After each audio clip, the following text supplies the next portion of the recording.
Alright guys, this is how you properly test out the full HDMI input on the Panasonic GH5. Start the countdown. 5, 4, 3, 2, 1.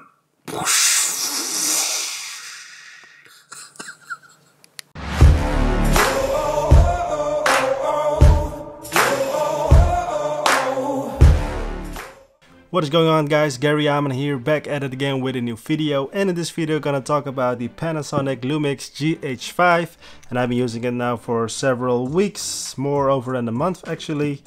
But then from a different perspective, from a Sony user perspective, or as a Sony fanboy perspective. So what do I mean with being a Sony fanboy? Well, actually I have a lot of Sony devices. I have a Sony headset, Sony smartphone, Sony PlayStation. I think I have all of them, even the Sony PlayStation Portable, the PSP. I have the Sony cameras, of course, crop sensor and full frame. And I actually live in a place where the Netherlands headquarters of Sony is placed at. Do I say it like that? It's located at. Do I? You know what I mean, right? So with that aside, I can officially say I am a Sony fanboy. So my first impressions when I took out this camera from the box, it is really big, at least for me. I don't have the biggest hands in the world. My thumb placement is a little bit awkward, and I'm pressing the display button quite often, which is quite annoying. So here is the layout of the video. I'm gonna do the following. First gonna talk about the exterior part and how it feels, how it looks. Then I'm going to talk about the image quality for both photo and video, and then also the performance of this camera. Maybe I'm going to switch around a little bit and mix things up, but that's what you can expect from my video. And then in the end, my overall conclusion, my findings, my results. Alright, let's talk about the exterior. According to Panasonic and a lot of users out there, they're saying that this is freeze-proof. It's a lot of weather sealing proof and all that stuff, and I can honestly say it is built like a tank. We got a big battery. It will last you for roughly a day if you don't use it too much, but always with batteries, just use an extra one. You got two SD card slots, which I really like. I don't know what kind of speed it has, but having two card slots, SD card slots, is really nice.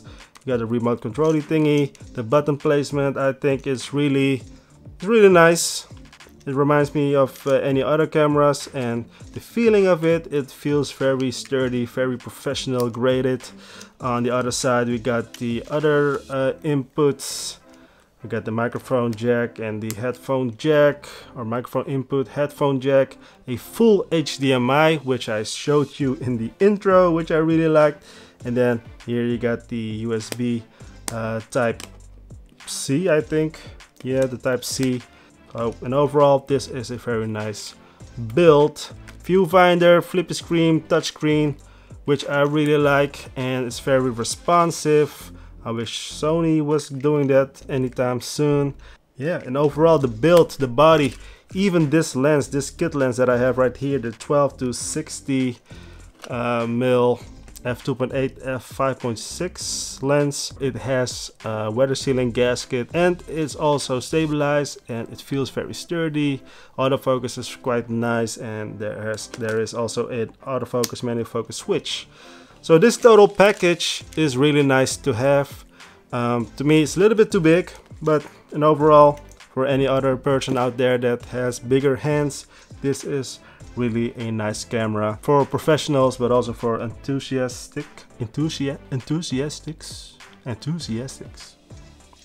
So in terms of exterior build, very nice. It's not the best looking camera to me, but it's not the most sexiest camera, you know what I mean, right? It's not very pretty, but it works. It's a nice tool. So let's talk about photography. Talk about the bad things of the camera. The bad things of the camera, that's right, that's what I said. The bad things about this camera, the only bad thing of this camera is its photography. Even though it is also a photographer's camera, here are some pictures that I've took. I've used a flash, I've used several things. I just don't like the pictures that are coming out of this camera. This combination, taking photos with this kit, what I have right here, is just not great. It doesn't have that feeling, that artistic expression that you want. It's just not there, guys. And overall, just for photos, it's not very quick as well. Here, let me quickly demonstrate it. I don't have a B-roll option for that, so here it's now in quick mode, I think, but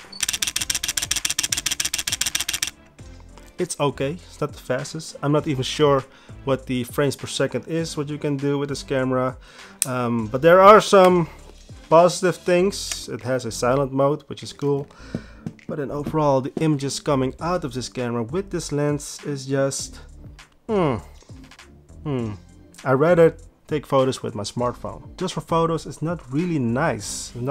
I cannot express myself in an artistic way. I had the same problem with the Olympus camera, the same issue, and I also made a video about that, and a lot of people are actually very mad about me. I think that's my most disliked video ever. But to be honest, I don't really care, because that's my opinion and that's how I feel about that camera. Same goes for this one. For photo, it's not very good. The ISO starts from 200, ISO 200, and the images and overall are not very sharp. It's not that clean. It's not a clean picture. I want a clean, nice picture that has some kind of feeling, some kind of character in it. And this camera doesn't provide me that. When you take photos, the autofocus works actually pretty fine. Don't have real issues with it. Firmware that I have right here is 2.7, I think, the latest what there is on the website. So, alright, to summarize, the photography side is not really that nice, for me at least. Maybe for a lot of people the photography side is really nice and everything, but for me, Let's continue on. Video. Making videos, making movies, making YouTube videos, all that stuff.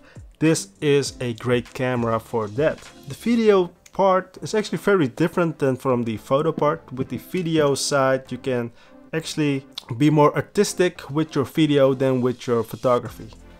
This may be strange, but this is definitely a video camera, not so much as a photo camera, even though you can take pictures with it. The best way I can explain about video is that the video files that you get with this camera is very easy to work with.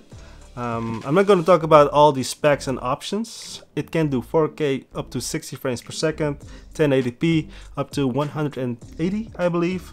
So slow motion is there, 4K is there, no overheating issues, all that stuff. So it's very easy to use, and also the files, once you get it in your computer, it's just easy to work with. I shoot in D-Log or Cine D-like, something like that, and you know, it's a flat profile and very easy to use. I do, however, want to say that the images straight out of camera with the standard profiles in there, it's not that good. So you really have to tweak them. There are many YouTube videos and many websites that have their own special settings and stuff. I just put it on the Cine D. I don't know, just the flat profile that's there, and it works fine.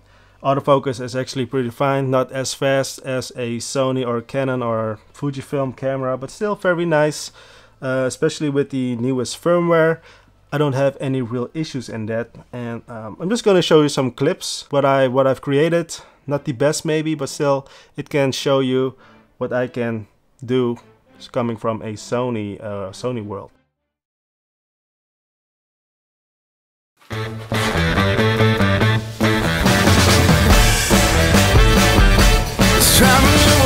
And I don't know why I can't contain whatever's running inside. I gotta find a way to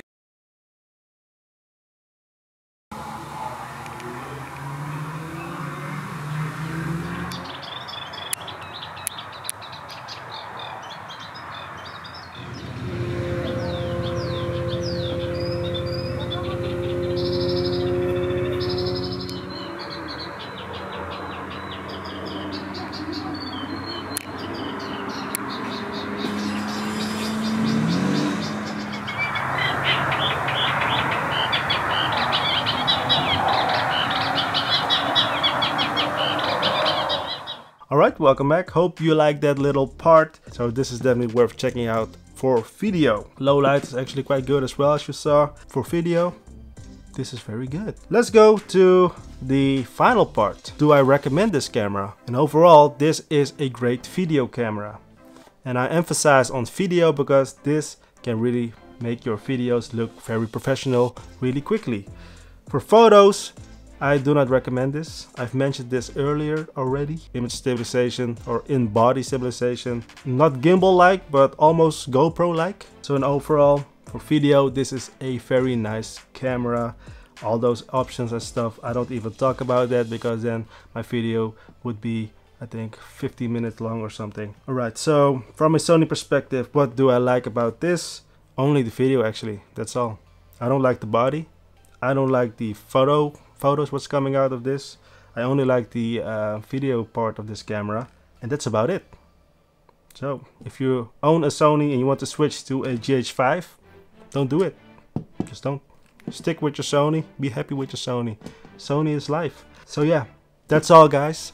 Thank you again for watching. Subscribe if not already. Like the video of course. And I'll be seeing you in the next one. In the next episode. I'm not sure what I'm going to do with the next episode. Maybe some new lenses. I still need to get my hands on the Tamron 7180, which I still didn't receive from Tamron, so I might have to get it from something or somebody else. That's all. Thank you again. See you in the next one. Stay safe, stay healthy. Good luck.